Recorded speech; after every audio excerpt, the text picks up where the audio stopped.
ملت کا ایک بڑا طبقہ جو ہے وہ خود اپنے وجود کو لے کر کے مایوس ہوتا ہے. بسا اوقات ایسی خبریں چلائی جاتی ہیں, ایک بڑا طبقہ مایوس ہو رہا ہے. کیا انہیں مایوسی کا حق ہے؟ انسان کی شخصی زندگی میں بھی اور سماجی زندگی میں بھی, گروہی زندگی میں بھی کبھی کبھی ایسے لمحات آ جاتے ہیں کہ مایوسی کے علاوہ کوئی چارہ کار نہیں ہوتا ہے, لیکن گر گر کر مصیبت پہ سنبھلنا چاہیے. ایسا نہیں لگ رہا ہے کہ کیا بہوجن سماج جو ہے ان کو ہم نظر انداز کریں؟ ہماری تحریریں, ہماری تجزیے, تو انہی لوگوں پر جو ہے اتنا بڑا ہم اپنا صلاحیتیں صرف کریں تو بہت بڑا طبقہ جو نظر انداز ہو رہا ہے.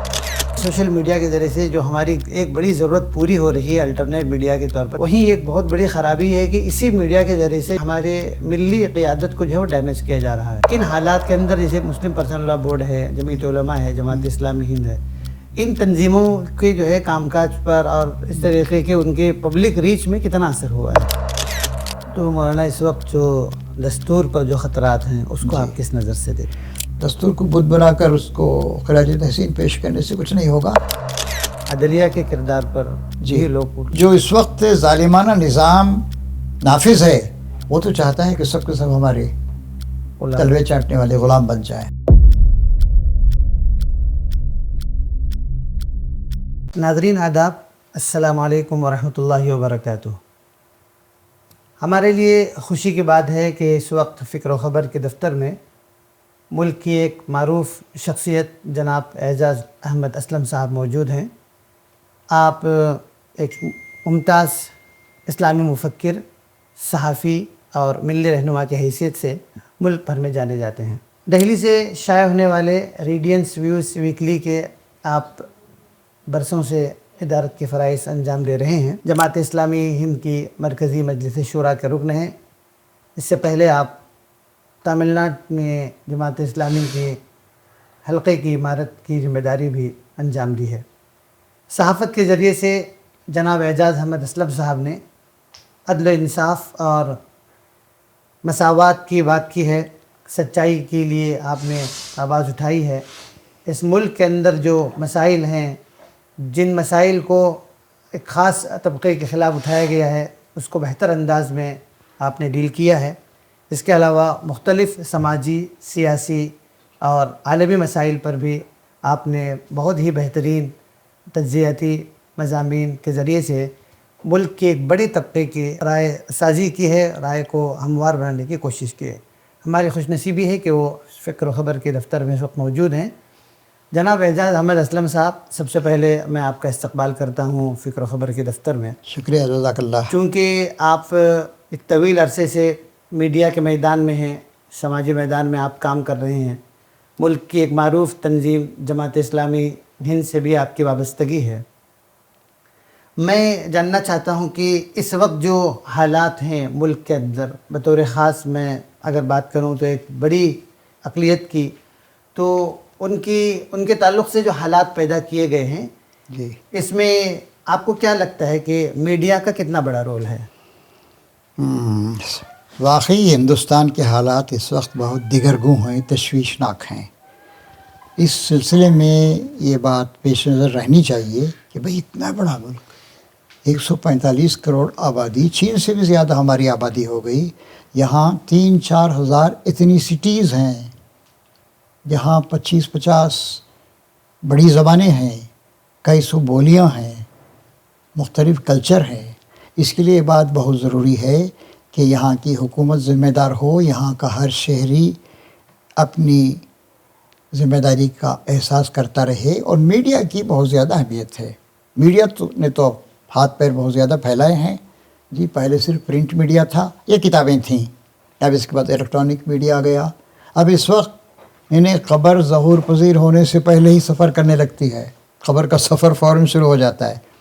تو ہے ذمہ دار اخبارات ہیں جن کے اندر سنجیدگی ہے, جو تجزیہ کرتے ہیں, جو جذبات کو بھڑکاتے نہیں ہیں. لیکن حکومت کی وجہ سے ایک بہت بڑا حصہ میڈیا کا, گودی میڈیا میں, اور چاٹوکار بھی اسے کہتے ہیں, اچھا لفظ نہیں ہے, تلوے چاٹنے والا, اس طرح کا میڈیا بن گیا ہے. وہ حقائق کو پیش نہیں کرتا ہے, وہ چیزوں کو توڑتا موڑتا ہے, وہ زہر پھیلاتا ہے, اور ان سب کا مقصد ایک کسی خاص پارٹی کو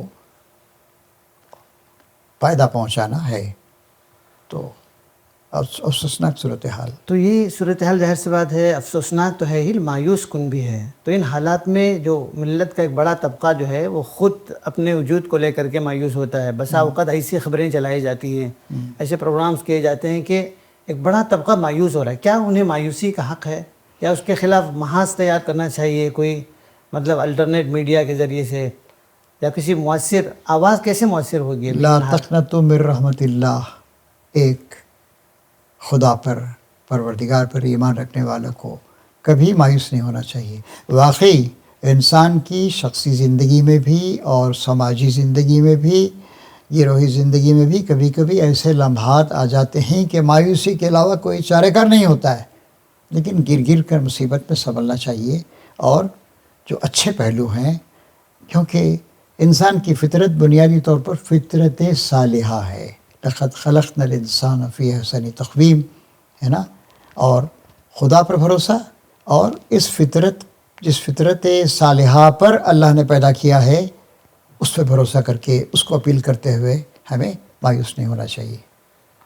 اور جیسا کہ ہم اخبارات دیکھتے ہیں یا ٹی وی چینلز پر جو بحثیں آتی ہی ہیں، جی. جو بھی اس طریقے کے جو پروگرامز آ رہے ہیں، اس میں آپ دیکھتے ہیں ایک چیز جو ہے وہ ایسا نہیں لگ رہا ہے کہ کیا بہوجن سماج جو ہے، جو کثیر جو لوگوں کا ایک بڑا طبقہ جو ہے، ان کو ہم نظر انداز کریں. ہماری تحریریں، ہماری تجزیے، مطلب ایک خاص کچھ ہی لوگوں کے ارد گرد گھومتے ہیں، تو انہی لوگوں پر جو ہے اتنا بڑا ہم اپنا صلاحیتیں صرف کریں تو بہت بڑا طبقہ جو نظر انداز ہو رہا ہے. جی. تو ان کا کیا حل، ان مسائل کا کیسے حل کیا جائے؟ کچھ عرصہ پہلے تو بالکل جو ایلائٹس ہوتے تھے، اشرافیہ، اسی کی باتیں آتی تھی، اسی کے لیے ساز بجائے جاتے تھے، اسی کا گانا گایا جاتا تھا. اب صورتحال جب سے آلٹرنیٹ میڈیا آیا ہے، اس کے بعد سے یہ صورتحال تبدیل ہوئی ہے. اب ہر شخص اچھی یا بری جو چیز بھی اس کے پاس ہوتی ہے اس کو وہ انٹرنیٹ پہ ڈال دیتا ہے، اور لوگ اس سے استفادہ کرتے ہیں. تو کچھ چیزیں وائرل ہو جاتی ہیں جو چھپائی تھیں بڑے اخبارات نے. تو خدا کا شکر ہے ہمیں، یعنی کہ اللہ تعالیٰ جو ہے وہ انسان کو کبھی بھی برائی پر جمنے کا موقع نہیں دیتا ہے. کچھ ایسے آلٹرنیٹس پیدا کر دیتا ہے نا، کہ اس برائی کے پیٹ سے ہی بھلائی جنم لیتی. چنانچہ جو آلٹرنیٹ میڈیا اس وقت ہے، سوشل میڈیا جسے کہتے ہیں، اس کی وجہ سے، لیکن اس کو بھی بہرحال اس کو بھی کنٹرول کرنا چاہیے. ہمارا جو جیسا کہ اس سے پہلے بھی بات آئی تھی کہ جو نفرتی ایجنڈا ہے، جی، وہ کافی طاقتور بن گیا ہے اس وقت. جو نفرتی بیانیاں کھڑا کیا جاتا ہے، جو ایجنڈا سیٹ کیا جاتا ہے، یہ سب سوشل میڈیا کے ذریعے سے ہو رہا ہے. جی. اور ہمارے کچھ لوگ یہ کہتے ہیں کہ جو چیزیں سوشل میڈیا پر آ رہی ہیں اس پر زیادہ توجہ نہیں ہونی چاہیے، جبکہ سارے مسائل یہیں سے پیدا ہو رہے ہیں. تو کیا اس کو ٹھیک ٹھاک کرنے کی ضرورت نہیں ہے، یا پھر جو الٹرنیٹ میڈیا جو ملت کے پاس ہے، یا جو پھر جو سیکولر ذہن رکھنے والے لوگ ہیں جو انصاف کی بات کرتے ہیں، عدل کی بات کرتے ہیں، کیا ان کو مضبوط نہیں کیا جانا چاہیے؟ تو دیکھیے، ایک تو سٹینڈرڈ میڈیا ہے، اس کے اچھے اثرات انٹلیکچوئلس پر، بدھی جیویوں پر پڑتے ہیں. اور یہ جہاں تک یہ سوشل میڈیا ہے، یہ وہ اقبال نے ایک جگہ کہا ہے ہمالیہ نظم میں، فیل بے زنجیر کے مانند اڑا جاتا ہے ابر، اور ابر کی شکل بھی بدلتی رہتی ہے. فیل بے زنجیر ہے وہ، جی، آسمان کی وسطوں میں اڑ رہا ہے. تو ایک اس میں بہت سی خرابیاں بھی ہیں. جس شخص کی کوئی غلط بات جو نہیں بتانی چاہیے، یہ غلط نقطہ نظر جس کو پروموٹ نہیں کرنا شخص کر دیتا ہے. تو بہرحال اب اس کا سارے اس سوشل میڈیا کو ہم کنٹرول کرنے کی طاقت تو نہیں رکھتے، حکومت بھی نہیں رکھتی ہے، لیکن لوگوں کے اندر احساس ذمہ داری کو جگایا جائے. اور اب جیسے آپ کا یہ ادارہ ہے فکر و خبر، اس کے ذریعے سے آپ زیادہ سے زیادہ کام کرے، اور جن پست کردہ، مجبور اور مخور طبقات کا آپ نے ذکر کیا ہے، چاہے کوئی اقلیت ہو، یا وہ دلت ہوں، یا ہندو ہوں، یا مارجنلائز لوگ ہوں، ان کی باتوں کو اور ان کے مسائل کو ضرور پیش کیا جائے. اس طریقے سے ایک بیلنس پیدا ہوگا. سر، اکثر لوگ یہ کہتے ہیں کہ جو اس وقت جو نوجوان ہیں، فیلڈ میں ہیں، جو میدان میں ہیں، کام کر رہے ہیں، وہ چاہے سیکولر طبقے سے ہوں، مسلمانوں میں سے ہوں، جو ان کے پاس اگر مطلب صلاحیتیں ہیں تو فنڈز نہیں ہیں، فنڈز ہیں تو ہینڈز نہیں ہیں، اس طریقے کی جو باتیں، ان حالات کے اندر کچھ لوگ جو اپنے اپنے طور پر جو کام کر رہے ہیں، کیا ان کی کوئی نیٹ ورکنگ نہیں کی جا سکتی؟ جو مسلمانوں کی جو بڑی تنظیمیں ہیں ان کو ایک پلیٹ فارم پر اکٹھا کر کے کسی بھی طرح کے مسائل میں اپنی آواز کو مستحکم نہیں بنا سکتی؟ اس کے لیے کیا کبھی کوششیں ہوئی ہیں؟ دیکھیے حالات ایسے ہیں، حکمران ایسے ہیں، پارٹیاں ایسی ہیں، اور ووٹ کیچنگ کے لیے جو سرگرمیاں نگیٹو ایسی ہیں کہ خیر پسندی دب گئی، لیکن بیسیکلی انسان خیر پسند ہے، وہ خیر کی طرف جائے گا. تو یہ بات ہونی چاہیے، صرف اقلیت ہی نہیں، صرف اقلیت کو الگ سے اپنا کام کرنے کے بجائے جو لارجر حلقے ہیں سب ہیں، سب وہ ہماری کیفیت ہونی چاہیے کہ خنجر چلے کسی پہ تڑپتے ہیں ہم امیر، سارے جہاں کا درد ہمارے جگر میں ہے. اور بس صرف اقلیت کو نشانہ بنایا جا رہا ہے، اور خاص کر مسلم اقلیت کو نشانہ بنایا جا رہا ہے. اگر ہم صرف مسلم اقلیت کا جھنڈا لہرائیں یا اسی کی ہم تصویر پیش کریں تو ہمیں اور زیادہ نقصان ہونے کا اندیشہ ہے. لہٰذا ہماری ٹرمینالوجی وہ عالمی اور انسانی ہونی چاہیے. میں اس سلسلے میں ایک بات یہ عرض کرتا ہوں کہ دیکھیے، اللہ رب العالمین رب المسلمین قرآن مجید میں کسی ایک جگہ بھی نہیں کہا گیا ہے.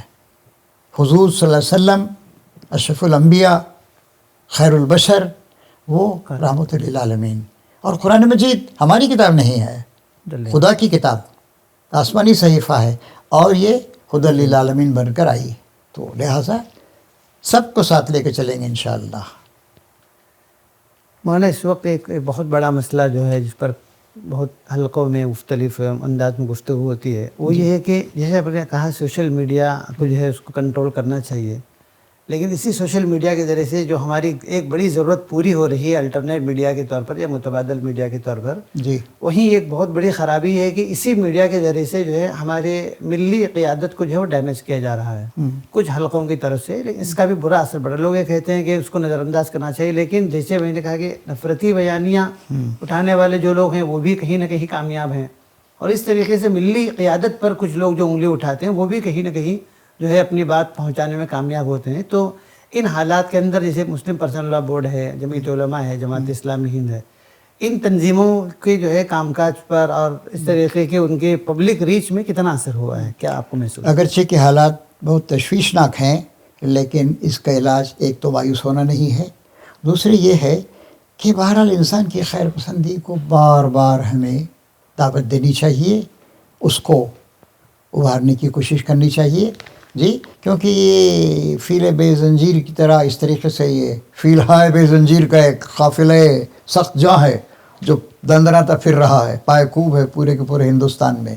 اس کو کنٹرول کرنا تو حکومت کے لیے بھی آسان نہیں ہے. کتنے لوگ جیل میں ڈالے گی حکومت؟ جی تو ہمارا پروگرام بہت ہی سلجھا ہوا اور بہت ہی فطرت انسانی کو خطاب کرنے والا اور انسان کے اندرونی پاکیزہ جذبات کو ابھارنے والا ہو، اور ہم سب کے ساتھ مل کر کام کریں. یہی اس کا علاج، کوئی ویسا حتمی علاج تو ہے نہیں. تو مولانا اس وقت جو دستور پر جو خطرات ہیں اس کو آپ کس نظر سے دیکھیں؟ ہاں دیکھیے، دستور بہت سوچ سمجھ کے بنایا گیا ہے. دستور کا جو پریمبل ہے، تمہید، کیا کہا گیا ہے؟ یہ دستور ہم اپنے آپ کو دے رہے ہیں، اور یہ دستور اس کا مقصد ہے جسٹس، اور ایکسپلین کیا گیا social justice, economic justice, political justice. لیکن اس پر نہیں میں عرض کر رہا ہوں. پھر دیکھیے لبرٹی، حریت، اس کے بعد ایکوالٹی، مساوات، فریٹرنیٹی کو لوگ اکثر نظر انداز کرتے. فریٹرنیٹی کیا ہے؟ ہم ہندوستان میں رہنے والے تمام 145 کروڑ شہریوں کو ملا کر ایک اخوت، ایک بھائی چارہ پیدا کریں گے. کتنی اچھی چیزیں یہ. لیکن ظاہر ہے دستور کو بت بنا کر اس کو خراج تحسین پیش کرنے سے کچھ نہیں ہوگا.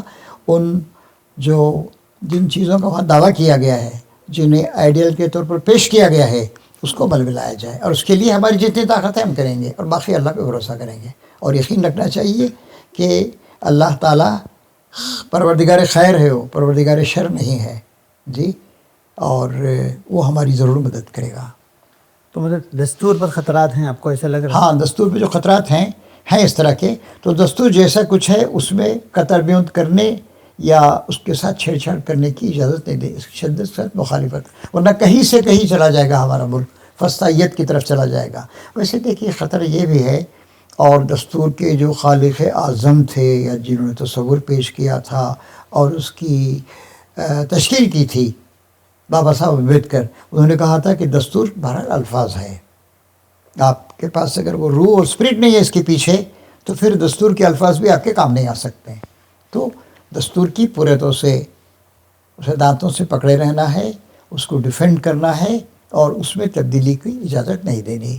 اور اس سلسلے میں ہماری عدالتوں کو بھی اب غلام بنایا جا رہا ہے، زنجیریں پہنائی جا رہی ہیں۔ جی بالکل، عدالتوں وہی میں آ رہا تھا کہ بھی عدلیہ کے کردار پر بھی لوگ انگلی اٹھا رہے ہیں۔ بھائی جو اس وقت ظالمانہ نظام نافذ ہے وہ تو چاہتا ہے کہ سب کے سب ہمارے تلوے چاٹنے والے غلام بن جائیں۔ جی بالکل۔ اب دیکھیے، اب مثلا احترام کے ساتھ کہوں گا، ستیہ نارائن ایک صاحب ہیں جو اگلے چیف جسٹس بننے والے ہیں 4-5 مہینوں کے بعد، انہوں نے جو فیصلہ کیا ہے علی خان محمود آباد کے سلسلے میں، کسی نامعقول باتیں کہیں۔ وہ کہتے ہیں کہ ان کی زبان مشکل، ارے بھائی میری زبان کا ایک معیار ہے، میں عام آدمی ہوں تو میرا ایک معیار ہوگا، درمیانی درجے کا ہوں، میں صاحب علم و فکر ہوں تو میں ایک معیار ہوگا۔ جی کیسی باتیں کہیں اس میں۔ اچھا ان کو بیل تو دے دیا لیکن پاسپورٹ چھین لیا، ان کے لبوں پہ مہر لگا دی، تم اس کے بارے میں کچھ بھی نہیں کہہ سکتے۔ جی کیسی سارے میڈیا میں جو شریفانہ میڈیا ہے اس میں تنقید ہو رہی ہے اس پر، تو یہ بہت بڑا خطرہ ہے۔ اور یہ لوگ چاہتے ہیں کہ بالکل ہمارے ایس مین، پچھلے ججز کے بھی رمانہ صاحب آئے تھے، بڑی اچھی باتیں کی، کچھ بھی نہیں کیا۔ جو انسانی حریت کے مسائل تھے، ہیبیس کارپس، جیلوں میں پڑے ہوئے تھے لوگ، کچھ بھی نہیں کیا۔ چندرچوڑ صاحب آئے، وہ تو اور شونشاں بہت کرتے تھے، برائٹ آدمی تھے، اس میں کوئی شک نہیں، انہوں نے بہت غلط فیصلے کیے۔ جو فرقہ پرستی اور فسادات کے دروازے کو 1991 کے اس قانون کے ذریعے سے بند کیا گیا تھا کہ جس مقام پرستش کا جو سٹیٹس تھا آزادی کے وقت وہ برقرار رہے گا، اس میں انہوں نے ایک چور دروازہ کھول دیا۔ تحقیق کیوں تحقیق کی جائے گی بھی؟ وہ بنارس کے مسئلے کو انہوں نے کھولا اور پھر اس کے بعد مزید چور دروازے کھلتے چلے گئے، اور یہ بہت ہی غلط۔ تو اس پر بھی، اور عدالت یہ بھی کہتی ہے، اچھے لوگ جسٹس کہتے ہیں کہ ہم سے غلطیاں بھی ہو سکتی ہیں، ہاں تو ہمیں اپنی بات پیش کرنی چاہیے۔ تو کل ملا کر کے جو ملک پہ اس وقت ایک عام فضا ہے آواز دبانے کی، اور جیسے لوگ کہہ جائیں کہ جمہوریت تو ہے لیکن ایک طرح سے جو ہے کچھ پابندیاں بہت زیادہ ہیں بہت سے مقامات پر، جیسے میڈیا پر ہی ہے، جو سچائی کی آواز اٹھاتے ہیں ان پر طرح طرح کے جو ہے الزامات لگائے جاتے ہیں انہیں۔ وہ جمہوریت کی نفی ہے، سچی جمہوری۔ تو بھی ہم کہہ رہے ہیں کہ جو اس طریقے کے حالات ہیں تو ان حالات پر کیسے بند باندھا جائے گا؟ بس کوشش کرتے رہنا ہے، کوئی ایسا نسخہ ہے، کیمیا تو نہیں ہے کہ مطلب یا کوئی چابی ہو جس سے سارے مسائل کا تالا حل ہو جائے، یہ تو نہیں ہے۔ کوشش کیے جانا ہے، اور انسان کی جو خیر پرستانہ فطرت ہے جس پر اللہ نے اس کو پیدا کیا ہے اس کو یہ کیا جائے، اور ہم بہت ادار نیتی، فراغ دلی اور براڈ مائنڈیڈنس کو اپنائیں۔ جی بالکل، اچھے لوگ ہیں، بہت سے اچھے لوگ پیدا ہوئے ہیں، دیکھیے۔ اور ایک اور بات میں عرض کروں گا، انبیاء کرام کی تاریخ، انبیاء اور رسول کی تاریخ، آپ ان میں دیکھیے کہ اللہ تعالیٰ کہتا ہے کہ وہ ہمیشہ سے ہوتا رہا ہے کہ جب بھی کوئی ہم نے رسول کو بھیجا تو ساری شیاطین انس و جنس اس کے خلاف مرتد ہو گئے، لیکن اس رسول وقت پر اور اس کے اولین پیروں پر مصائب کے دروازے کھل گئے، لیکن اس سے ہمدردی پیدا ہوئی اور ان کے اندر اور زیادہ ایمان مضبوط ہوا۔ انشاءاللہ history repeats it self. History کیا ہے؟ وہ ہے جس کو انسان شیپ دیتا ہے اور جس کی نگرانی اللہ تعالیٰ کرتا ہے۔ تو پھر اب وہ تاریخ دہرائی جا رہی ہے، انشاءاللہ یہ مصائب حل ہوں، مصیبت میں بشر کے جوہر مردانہ کھلتے ہیں۔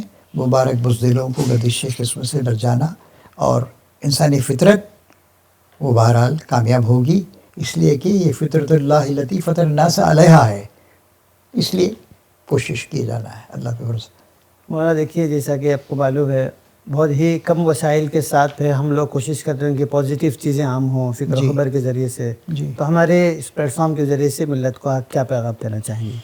مجھے سب سے پہلے میں مسرت کا اظہار کروں گا کہ الحمدللہ 13 سال سے آپ لوگ اپنا خون جگر اور جو بھی اللہ نے وسائل دیے ہیں اس کا بڑا حصہ لگا کر ایک ملک و ملت کی بھلائی کے لیے آپ ایک کام کر رہے ہیں.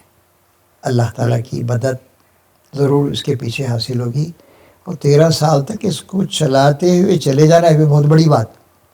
آپ اس بات کا لحاظ رکھیں کہ آپ کا پیغام سب کے لیے، سارے انسانیت کے لیے ہے، خصوصاً سارے ہندوستانی انسانیت کے لیے.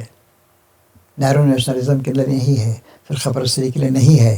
لہٰذا بات کو ایسے پیش کیجئے کہ اس کو سب لوگ سن سکیں اور سب لوگ اس کو اپنا سکیں، اور وہ محسوس کرے کہ یہ ہمارے دل کی بات ہے. انشاءاللہ اللہ تعالیٰ کی مدد حاصل ہوگی اور آپ کامیاب ہوں گے.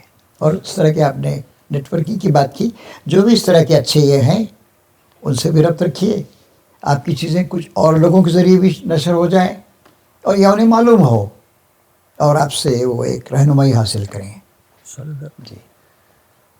تو ناظرین، یہ تھے مولانا اعجاز احمد اسلم صاحب، جو ملک کے حالات پر بالخصوص میڈیا کے لیے جو مسائل درپیش ہیں اس پر اپنی خیالات کا اظہار کر رہے تھے. فی الوقت میں فکر و خبر کی تمام پوری ٹیم کے ساتھ آپ سے اجازت چاہتا ہوں. السلام علیکم و رحمۃ اللہ.